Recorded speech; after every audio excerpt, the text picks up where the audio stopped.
David Lovejoy with KGNC News Radio.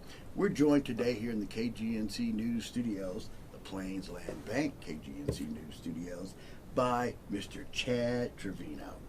Now, Chad is getting ready to square off in the ring this Saturday night his professional boxing debut. Chad, welcome. Thank you for being here. Thank you. Now, tell us a little bit about yourself. Where are you from? I'm from here, from Amarillo, Texas. Mm-hmm. I grew up, I was born here. I grew up in Florida till I was like, say 8, and then I moved back down here with my father. So ever since I was probably 12, I got introduced to boxing. Wow. And so I've been boxing ever since. Now, when you got introduced to it, was it a family thing? Is it a tradition in your family? Or did you get exposed to it maybe from the Maverick Club or school or something like that? Yeah, I ran into it at the Maverick Club. I was wrestling there for a while, and then all of a sudden they opened up a boxing gym there, and I was like, man, I'm going to try that. And so ever since I tried it, I fell in love with it and went from there. And you fought your way up. Now, this is your professional debut, right? So boxing in the amateur ranks, what's that like? It's fast-paced. It's fast-paced. It's more of a learning experience before you get to the pros, you know. And amateurs is pretty much like it's just pretty much like how can I say it? It's just a growing experience. Yeah. Pretty much, you know, like you just gotta eat everything that you learn from it. You just gotta eat it and see if it's for you or not. Right. You know? And just grow from there. Now, you fight the Bomb City Brawl II, Elite Fight Promotions. It's going to be at the Azteca Music Hall. Doors open at 6 p.m. This Saturday, the 16th. Boxing in your life, what has it taught you? What have you gained as a person from stepping into that ring? It taught me self-control. Taught me a lot, like not to judge anybody, you know what I'm saying? Like anybody, like even the littler guys can come with some hands, you know what I'm saying? And not only that, it teaches you a lot of respect for everybody else too. And it's really helped me. It really kept me off the streets too. Yeah. It's been there. Boxing and any type of sports is more like a family, you know. If you ain't got that type of family at home, it's always there for you. Right. You know. And you talk about that, the family, the growth, the personal growth, and what it's done for you as a fighter coming through the ranks. Right now in our society, the MMA, the mixed martial arts, is the rage. Yeah. I mean, ESPN now covers it. They took it from Fox, and it started as a slow underground thing with Kimbo Slice back in the day, and those kind of guys, and now it seems like every 2 weeks they're having this mass thing. But the thing I've noticed about MMA compared to boxing is champions don't have a very long lifespan. It seems like it's more out of rage and instead of skill. Boxing to me is more of a science. What would a young person, a young man, young boy, or even girl, gain from boxing? What could they draw from that would help them? Well, more confidence, you know what I'm saying? Like a lot of kids these days, they like bullying, you know what I'm saying? And the people that are getting bullied, they don't have confidence in themselves. They don't know how to stand up for themselves. And boxing and MMA, that's something that just gives them a little confidence. Not only that, it's a little intimidating for somebody, you know what I'm saying? So I think that's the positive way. And not only that, like MMA and boxing and stuff like that, it's really just like growing up. Like some people just don't have that support, you know what I'm saying? And like if you just go in it for rage and stuff like that, you're gonna hurt yourself, you know what I'm saying? You gotta be in it. You gotta have good people with you, a good team and stuff like that. And that's the only way it's gonna keep you from getting hurt. Like a lot of these people, they get in there and they don't have a long experience, like you said. They fall out real quick, and it's just because they just go in there and they're not smart, you know what I'm saying? You gotta be smart. You gotta think about it. Yeah, it's a physical thing. Yeah, you gotta be smart. You just can't go in there, and because a lot of people, they'll die, you know. You get killed out there and stuff. So it's real. You gotta take it that too. So it's sometimes we can talk about it. It's sometimes a measurement of a man. Mm-hmm. It's not so much, oh, I can just bloody his nose Yeah. at the bar or whatever, but it's two people on equal footing, Mm-hmm. stepping into a ring, having a contest. Yes. And it's mind, body, and soul. Because if Mm-hmm. you don't have the spirit and the desire, Oh yeah, yeah. You know. That's where you get hurt. That's yeah, where you get hurt yeah, for real. that's where you get banged And up. a lot of people, they just do it for fame or the looks, and it's not worth it. Not, thing. I'm not It's not even sure. worth I'm it, sure thing. with that. That's not a good look with a big black Yeah, eye, or yeah. cauliflower ear. Now, what weight class would you be considered in boxing? Feather lightweight. Feather lightweight. Yeah, feather lightweight. And that's about what? How many pounds? 130. 130. Yeah, about 130. 130. Yeah. How would you describe your style as a boxer? Are you a brawler? Are you an in-tight guy? Or did you kind of rotate, change it up? Yeah, I change it up a lot. I'm more of a Miguel Cotto type Yeah. of fighter. Mhm. That's who I like, Yeah. and that's who I like to imitate too. Right. You know, right. and I like to get in there too, like Mike Tyson. I like body shots. I like all that. You know, Yeah. the head movement, all that. Yeah, So that's yeah, the type of the fighter size I of am. it. Yeah, Yeah.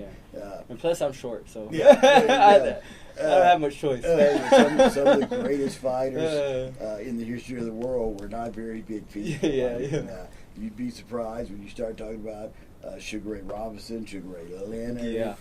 Livingston Bramble. Mhm. You know, there's been some guys that are slight of stature that would tear your head off. So Yeah, yeah. You can't, like you said, you can't judge. Yeah, yeah, You can't exactly. judge. You can't judge. Just to give the folks an idea out Mhm. there, what is your hard training day? What's that regimen like? Are you up early? Yes. Is it? You've been training for this fight for Yes, a while. yeah. Do you get up early? Road work, gym. Yeah. Yeah, you have to make sure you're either working out before or you're working out harder than your next opponent. That's all you gotta keep in your head. Like, man, right now I'm sitting down. I bet he's working out. Oh, I gotta get it. You know what I'm saying?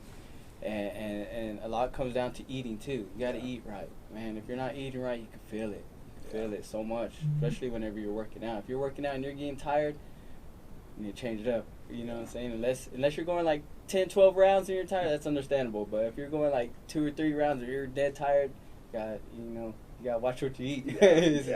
That's all it comes down to, really. And that's the thing. I mean, people don't realize how heavy your arms get. Yeah. As you go. Yeah, As yeah. longer you go, Mhm. it's not just every round I'm gonna get. Yeah, no, Yeah. you'll wear yourself out. Yeah, so. you gotta. Yeah. Yeah. So, like I said, it's all smart. You gotta Yeah. play it smart in the kitchen and outside the gym too. You gotta Yeah. play it smart. And that's, So- I think that's something we really want to stress, especially to young people Mhm. who might listen to this or see this online on Yeah. Facebook. This is not something you just woke up last Thursday and said, Mhm. well, I want to be a boxer Yeah. because I hit this kid and I stunned him. Yeah. So now you have devoted your life to this. Yeah. And you Mhm. train hard, you take this seriously. I like what you said. It's how you train, how you eat, how you live. Yeah. It's a lifestyle. Yeah. It's not a lifestyle. trend. Yeah, it's not just about fighting. Yeah. Because there's a lot of fighters out there, but there's not a lot of fighters out there that are smart, and there's not a lot of people out there that have the heart and want to keep going. You know what I'm saying? Yeah. And yeah. We lose a lot of kids to different things in our society now, Yeah. and it seems like it's younger and younger. I'm an old man now, but it was 16, 17. Now you see some activities that I thought were crazy at 16 or 17. You got 10, 11-year-old kids doing this. Mhm. You said something very important about a sense of belonging Mhm. and a sense of being in. And sometimes the world we live in, cliques give you that. Mhm. They think that's Mhm. it, the family, when you're gang banging or whatever. Yeah. You said you found it in the ring Mhm. with your support people. Mhm. Has that affected your life? Has it changed the way you looked at your life as a young man now into adulthood? Yeah. That family. Yes, I believe it saved me from the streets a lot because, you know, like in the streets, man, like you had to keep you had to bloody your knuckles to be accepted. You know what I'm saying? And that ended up in jail or and stuff like that. Over here and boxing, you know, I could get my bloody knuckles. I could get my knuckles bloody for a cause, you know what I'm saying? Yeah. Something that's positive, something that won't get me in trouble, something that kind of just like gets me out of doing drugs and Right. stuff like that. You can't do drugs when you in a sport like this, you know what I'm saying? No. You can't do any of that. So it kind of kept me away from that a lot. And I remember growing up, you know, there was times where I lived in the streets and I would just have to try to find a way to get to the gym.